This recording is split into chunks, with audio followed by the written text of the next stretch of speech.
Thank you very much. It's a great honor on a beautiful day in the Rose Garden. Please sit. Thank you.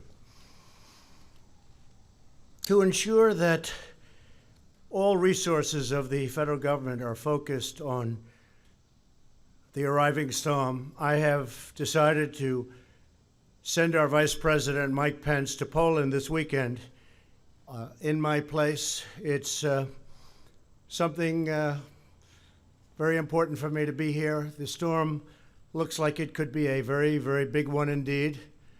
And Mike will be going. I've just spoken to President Duda of Poland and expressed him my warmest wishes and the wishes of the American people.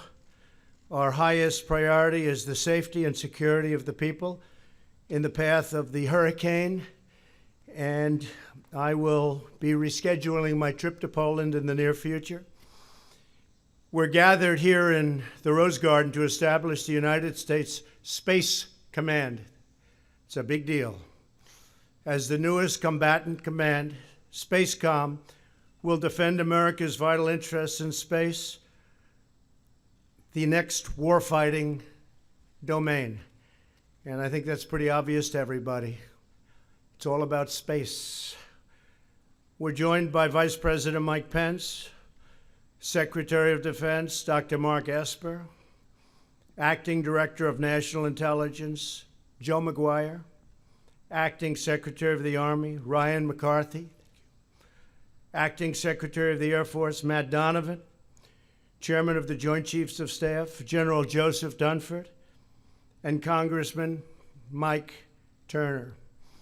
We're especially grateful to welcome the new leader of SpaceCom, General Jay Raymond, highly respected man within the military, joined this afternoon by his wife, Molly. Thank you. Thank you, Molly. Congratulations, Molly. It's great. Their wonderful family and several of their friends. General Raymond, congratulations. So important. I know he's going to do a fantastic job. Thank you very much.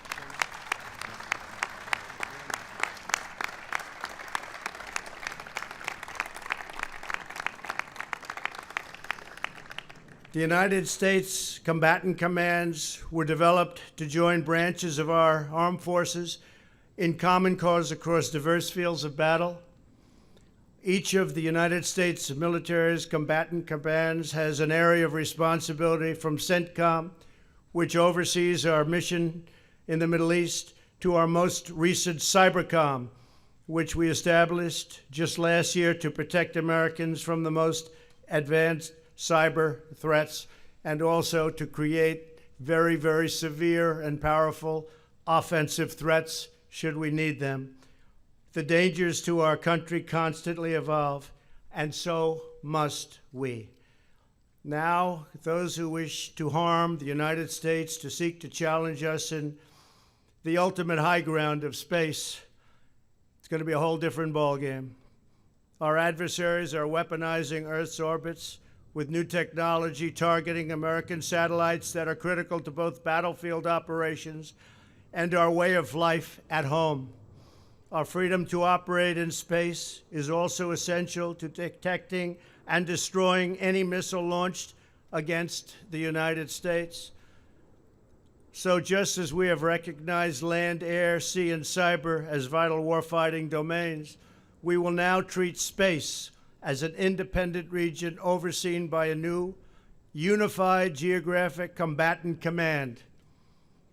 The establishment of the 11th Combatant Command is a landmark moment. This is a landmark day, one that recognizes the centrality of space to America's national security and defense. Under General Raymond's leadership, SpaceCom will boldly deter aggression and outpace America's rivals by far. For 35 years, General Raymond has led and commanded space operations at every level in the U.S. Air Force. Molly, I hope you're very proud of him. I'll bet you are. I am too. He's a warrior who has integrated space capabilities to make our military even stronger.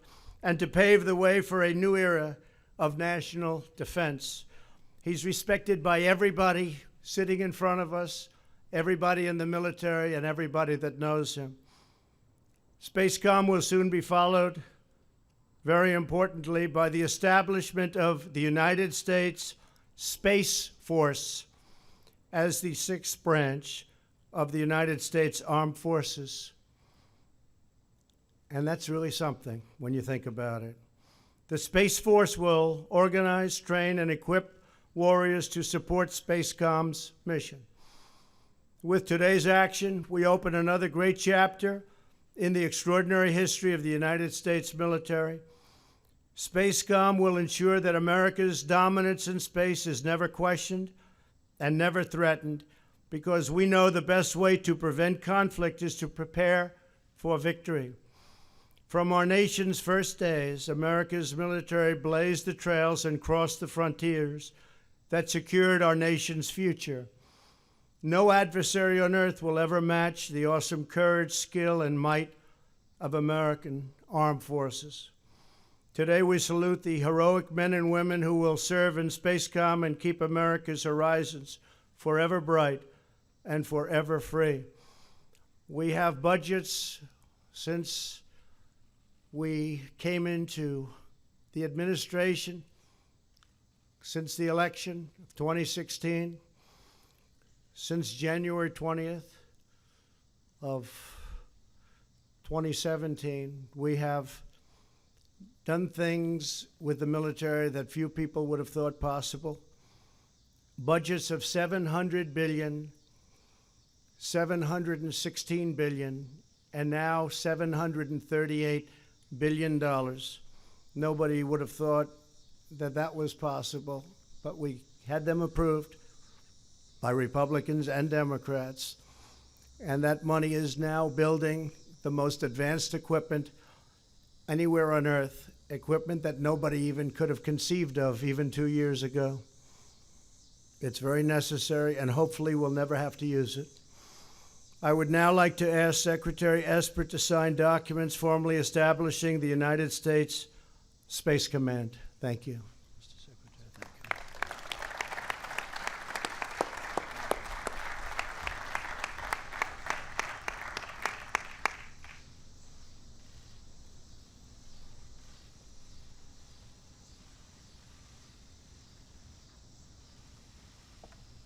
Thank you very much.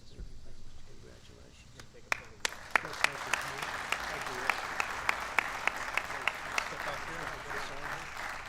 Okay.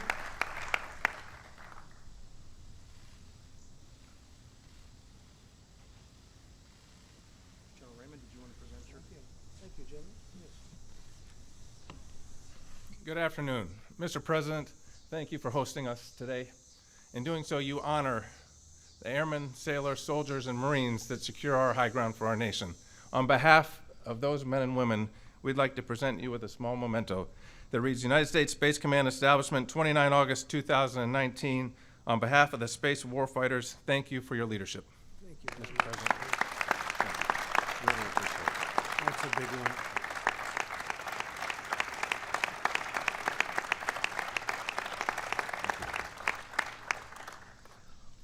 That's a big one.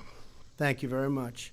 I'd now like to invite Chief Master Sergeant Roger Toberman to the stage to unfurl the flag of the United States Space Command.